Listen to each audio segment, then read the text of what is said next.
Hello students, in the previous lecture we study force acting on a charged particle in uniform magnetic field.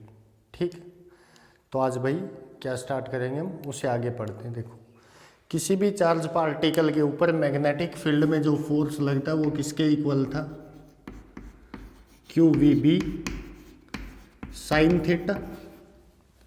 Vector form में लिखे तो Q into में V cross B। ठीक, अब देखो इसके बाद क्या देखते हैं हम, चार्ज पार्टिकल का पाथ कैसा होगा किसके अंदर, मैग्नेटिक फील्ड के अंदर। ठीक है बेटा, तो motion of charge particle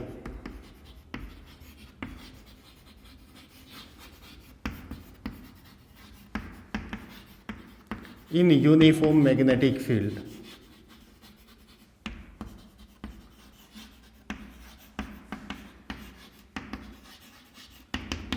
uniform magnetic field में चार्ज पार्टिकल का जो मोशन है या जो पाथ आपके पास है वो कैसा रहेगा। ठीक है बेटा, first case if theta is equal to 0 और 180 डिग्री।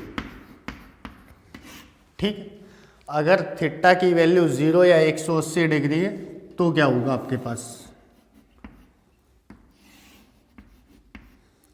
ये मैग्नेटिक फील्ड भी, इस मैग्नेटिक फील्ड में कोई भी charge particle Q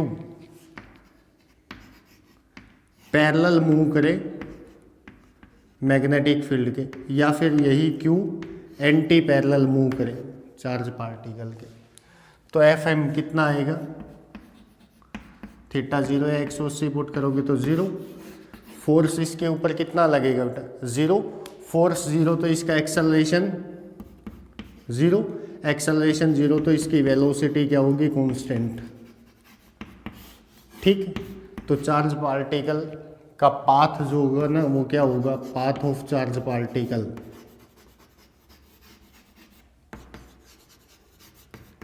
will be straight line, straight line path में चलेगा वो। ठीक है, if second case v is equal to 0, अगर velocity 0, charge particle at rest, तो फोर्स कितना लगेगा 0, वो रेस्ट के ऊपर ही रहेगा, ये फोर्स उसके ऊपर, मैग्नेटिक फील्ड उसके ऊपर कोई भी फोर्स एक्सर्ट नहीं करेगा। तो थर्ड केस देखते हैं अब इसका।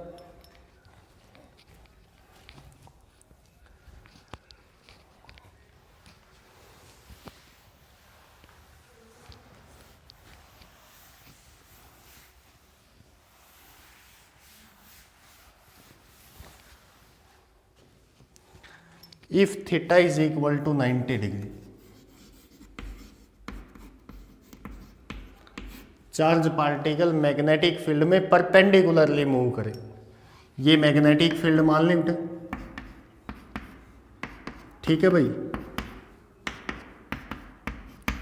परपेंडिकुलर इनवर्ड मैग्नेटिक फील्ड, इस इनवर्ड मैग्नेटिक फील्ड में कोई भी चार्ज पार्टिकल है वो v वेलोसिटी से पॉजिटिव x में चल रहा है, तो इसका पाथ कैसा होगा। देखो इसके ऊपर जो फोर्स लगेगा ना Fm, Q इंटू में v क्रॉस b।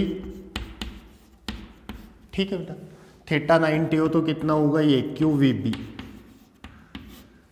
अब इस फोर्स की क्या क्या कैरेक्टरिस्टिक्स होंगी, ये फोर्स जो होगा ना Fm पैरेलल होगा V क्रॉस B के, अगर Q पॉजिटिव, अगर Q नेगेटिव तो anti parallel to magnetic field. लेकिन दोनों ही केसेस में क्रॉस प्रोडक्ट के डायरेक्शन में आएगा ना तो Fm is perpendicular to V और force due to magnetic field is perpendicular to B। B और V दोनों के परपेंडिकुलर रहेगा ये। ठीक है, if force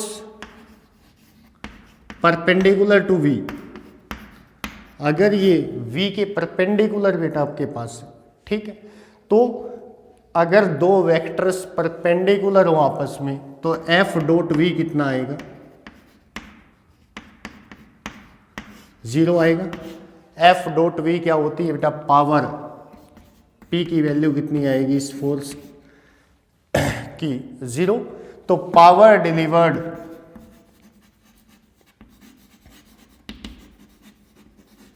by magnetic force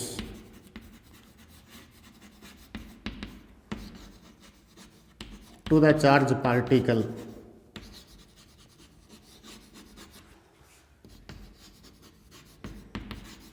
will be 0। तो कोई भी पावर डिलीवर नहीं करेगा ये। अब यहां से आगे देखो सेकंड कि अगर F परपेंडिकुलर है किसके, वेलोसिटी के। F परपेंडिकुलर है ना V की, तो परपेंडिकुलर होगा A के, ठीक है। या F परपेंडिकुलर होगा किसके, डिस्प्लेसमेंट के ना। अगर F ds के परपेंडिकुलर है तो F dot ds is equal to कितना आएगा बेटा, 0, क्योंकि डॉट प्रोडक्ट कितना होगा, 0 होगा दोनों का। F dot ds work done होता है वो कितना आ जाएगा, 0। तो ये सेकंड कैरेक्टरिस्टिक आ जाती है इसकी, work done by magnetic force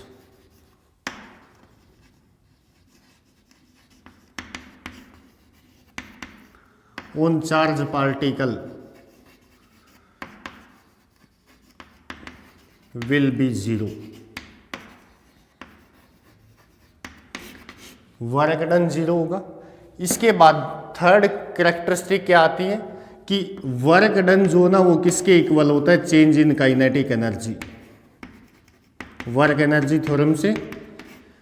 तो वर्क 0 तो change in kinetic energy del K 0, के एफ माइनस के आई 0, के एफ इज इक्वल टू के आई, ठीक है।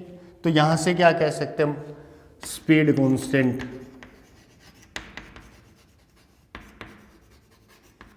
ये कैरेक्टरिस्टिक होगी थर्ड, ठीक है। तो मैग्नेटिक फील्ड में अगर 90 डिग्री के ऊपर कोई भी चार्ज पार्टिकल मूव करता है तो क्या क्या खासियत होती है उस फोर्स की, power delivered by magnetic force 0, work done 0, work done 0 तो चेंज इन काइनेटिक एनर्जी 0 और स्पीड कांस्टेंट। ये तीनों की तीनों कैरेक्टरिस्टिक्स कहाँ मिलती हैं आपको, किसके अंदर मिलेंगी, यूनिफॉर्म सर्कुलर मोशन। तो ये पार्टिकल किस पाथ में घूमेगा, particle will move along a circular path.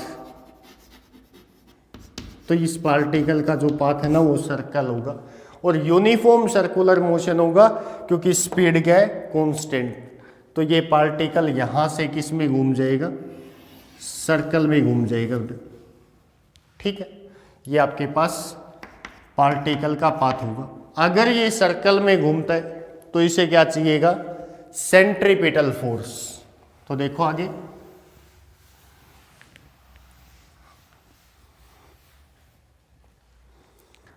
कौन सा फोर्स घुमा रहा है इसको, मैग्नेटिक फोर्स जो है वो किस में घुमाएगा, सर्कल के अंदर घुमाएगा।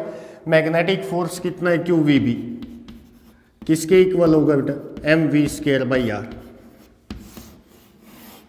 ठीक है। यहां से इसकी वेलोसिटी आ जाएगी, एक वी से एक v cancel out, q B is equal to m we by r, r को इस साइड ले जाएंगे, ठीक है। तो Q B r is equal to m v, mass into velocity, momentum होगा पार्टिकल का। मोमेंटम को काइनेटिक एनर्जी के टर्म्स में क्या लिख सकते हैं, पी किसके बराबर होता है, रूट टू एम के। तो p is equal to root two m K. Kinetic energy को पोटेंशियल एनर्जी में बदले तो क्या लिख सकते हैं, 2m e V naught stopping potential. तो ये आपके पास रिलेशन आ जाता है।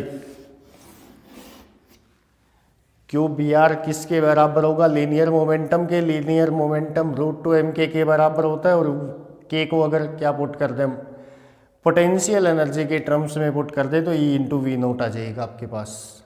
तो ये आपके पास कुछ फॉर्मूले आते हैं इसके थीटा 90 के ऊपर, ठीक है। यहां से वेलोसिटी निकालोगे तो बेटा कितनी आएगी,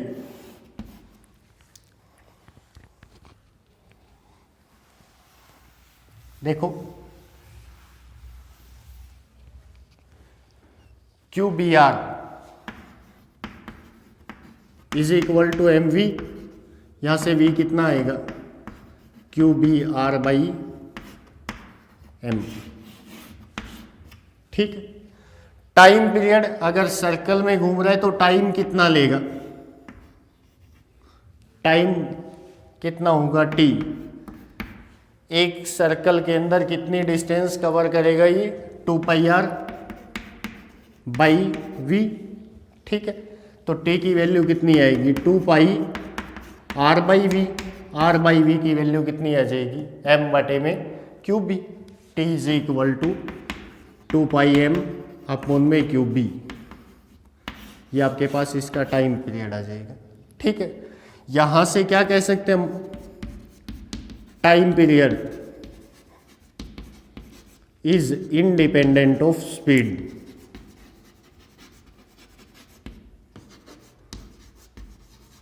एंड रेडियस।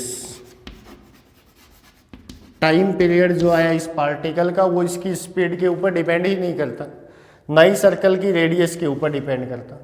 तो यहां से क्या कह सकते हम कि आपके पास चाहे स्मॉल सर्कल हो चाहे आपके पास लार्ज सर्कल हो रेडियस का, दोनों जो आपके पास सर्कल्स हैं उनको कवर करने में सेम टाइम लेगा। क्यों, क्योंकि यहां से देखो v is directly proportional to r। अगर सर्कल जिस रेट से बड़ा होगा ना उसी रेट से वेलोसिटी भी क्या हो जाएगी, इंक्रीज हो जाएगी। सर्कल की रेडियस छोटी होगी तो वेलोसिटी भी उतनी ही कम हो जाएगी उसी प्रोपोर्शन के अंदर।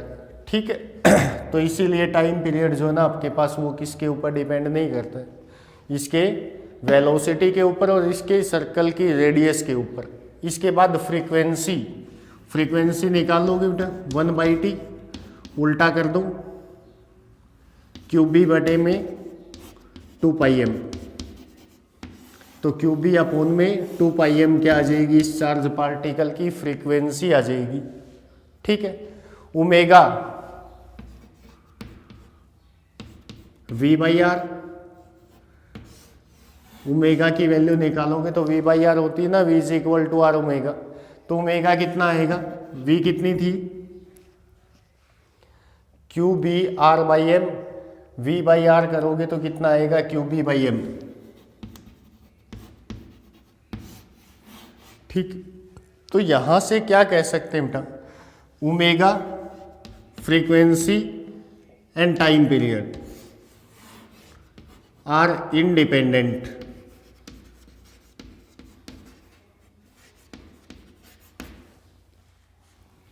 Of V. चार्ज पार्टिकल की वेलोसिटी के ये तीनों के तीनों कैरेक्टरिस्टिक्स क्या होती हैं, इंडिपेंडेंट होती। और ये जो पढ़ा है ना आपने, ये क्या होता है, प्रिंसिपल होता है बेटा साइक्लोट्रॉन का। ठीक है, साइक्लोट्रॉन एक ऐसा डिवाइस होता है जो पॉजिटिव चार्ज पार्टिकल्स को एक्सेलरेट करने के काम आता है। ठीक है बेटा, बाकी अगले वीडियो के अंदर पढ़ेंगे हम। Thank you.